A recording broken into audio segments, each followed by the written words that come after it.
Every 5 years, this one single report comes out in India that kind of quietly decides the fate of your state's entire budget. We're talking about the quality of your roads, your schools, your hospitals.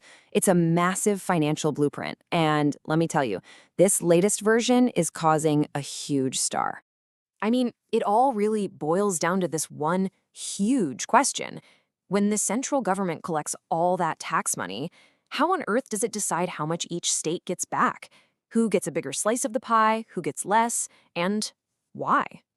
Well, the 16th Finance Commission just dropped its answer, and it's a really complex new plan that has sparked a massive debate, creating some clear winners and some very, very concerned losers. So let's unpack what's actually going on here.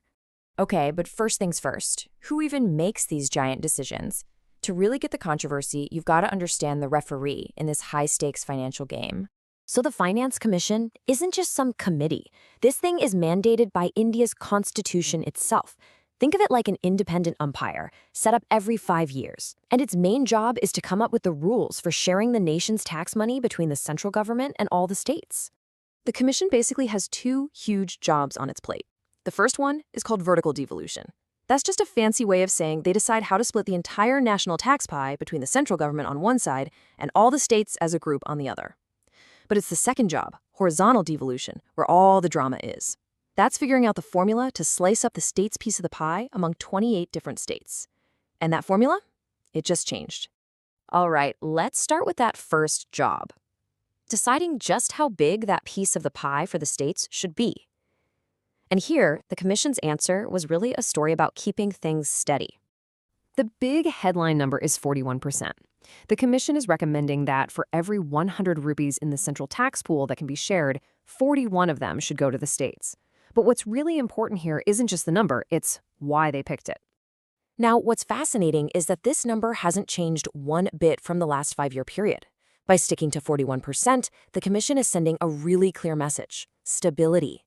This gives states a predictable flow of cash, which is absolutely crucial for planning big, long-term projects like new highways or hospitals.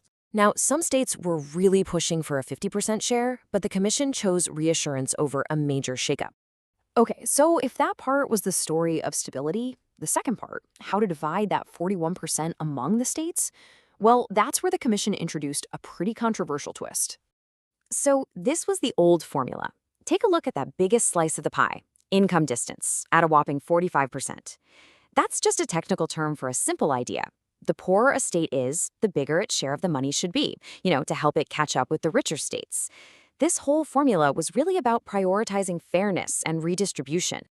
And boom, here's the new formula. Notice two huge things right away. First, income distance, that factor that helps poorer states, it's been shrunk. But the most critical change is that brand new slice, contribution to GDP, which gets a solid 10%. For the very first time, the formula is going to directly reward states based on how big their economy is. Yeah, putting them side by this makes the new priorities crystal clear. The criteria that help developing states, like income distance and demographic performance, they're both down. And look what's gone completely. Tax and fiscal efforts. That used to reward states for being good at collecting their own taxes. Now that's been swapped out for a reward for just having a big economy.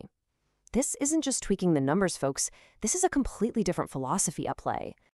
So let's just be absolutely clear about the biggest, most significant change here. The Commission has stopped rewarding states for how efficiently they collect their own taxes. Instead, it started rewarding them for the sheer size of their economic engine. And as you can probably imagine, a change this fundamental has created some serious fallout.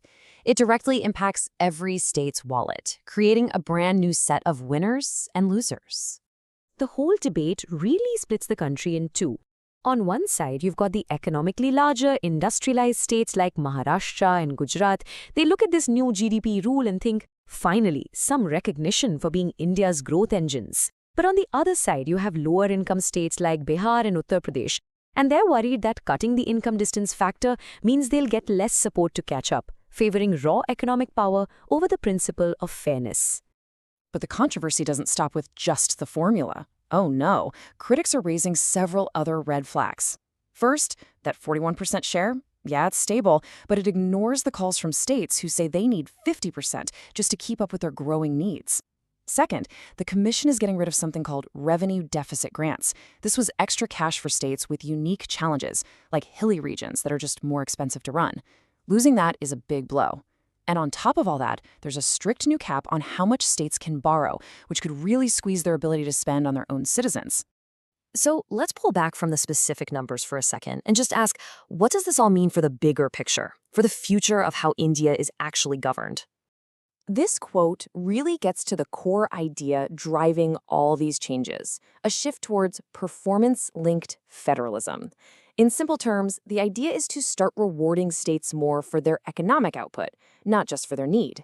It's a really tricky balancing act between three competing goals: being fair to poorer states, rewarding the economic powerhouses for their efficiency, and making sure the whole country stays financially stable. And that's really the key takeaway here. This report isn't just some boring accounting exercise. It's a vision document. It sets the terms for one of the most critical debates in India today. What is the right balance between making sure things are fair for every single citizen, no matter what state they live in, and rewarding the economic performance that powers the entire country forward? The 16th Finance Commission has made its choice, and it's tilted the scales a little more towards efficiency. But as this whole debate rages on, it leaves us with this big, lingering question. In a country as vast and as diverse as India, can any single formula ever get this delicate balance perfectly right? And what happens to those who feel they've been left behind? That's the question that's going to define